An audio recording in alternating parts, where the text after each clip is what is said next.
ശ്രദ്ധിക്കണ്ടേ അപ്പാനെ? Parts of സ്പീച്ചിൽ ശ്രദ്ധിക്കേണ്ട 8 കാര്യങ്ങൾ നോക്കിയാലോ. First one noun, second verb, third adjectives, fourth adverbs, 5 pronouns, 6 preposition, 7 conjunction and 8 interjection.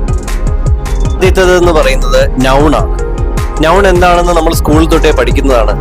എങ്കിലും നമുക്കൊന്നുകൂടെ നോക്കാം. Noun എന്ന് പറയുന്നത് ഒരു പ്ലേസിന്റെ പേരോ ഒരാളുടെ പേരോ ഒരു സാധനത്തിന്റെ പേരോ എന്തും നൗണാണ്.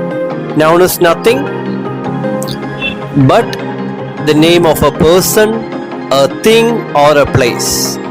Example, നമ്മുടെ പേര് ദേവി, നവനീത്, ന്യൂ ഹേവൻ എല്ലാം ഒരു നൗണാണ്.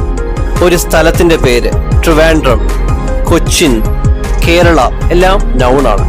നെക്സ്റ്റ് എന്ന് പറയുന്നത് verb ആണ്. Verb is something that we do. ഒരു ആക്ഷനെ സൂചിപ്പിക്കുന്നതാണ് verb എന്ന് പറയുന്നത്. അപ്പോൾ വേർബിൽ വരുന്ന എന്താണ്? പ്ലേ, ആക്ട്, സ്വിം, ഡ്രൈവ് എല്ലാം വേർബാണ്. ഐ പ്ലേ ക്രിക്കറ്റ്, ഞാൻ പ്ലേ ചെയ്യുന്നു, ക്രിക്കറ്റ് കളിക്കുന്നു. സോ ആക്ഷൻ ആണ്. പ്ലേ എന്ന് പറയുന്ന ആക്ഷൻ ആണ്, അതാണ് വേർബ് എന്ന് പറയുന്നത്.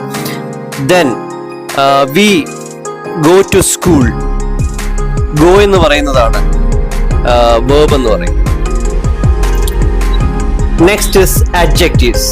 Adjectives qualifies nouns. നൗണിനെ വിശേഷിപ്പിക്കാൻ യൂസ് ചെയ്യുന്നതാണ് adjectives. Reenu is beautiful. ഇവിടെ ബ്യൂട്ടിഫുൾ എന്ന് പറയുന്നതാണ് adjective. റീനു എന്ന് പറയുന്നതാണ് നമ്മുടെ നൗൺ. റീനു എങ്ങനെയുള്ളതാണ്? ബ്യൂട്ടിഫുൾ ആണ്. Sachin is a handsome boy. Sachin എന്ന് പറയുന്നതാണ് നമ്മുടെ നൗൺ. ഹാൻസം എന്ന് പറയുന്നതാണ് നമ്മുടെ adjective. ഇവിടെ സച്ചിൻ എന്ന് പറയുന്ന നൗണിനെ എങ്ങനെയാണ് സച്ചിൻ കാണാൻ? ഹാൻസം ആണ് എന്ന് വിശേഷിപ്പിക്കാൻ യൂസ് ചെയ്യുന്ന വേർഡാണ് ഹാൻസം. അഡ്ജക്റ്റീവ് ആണ്.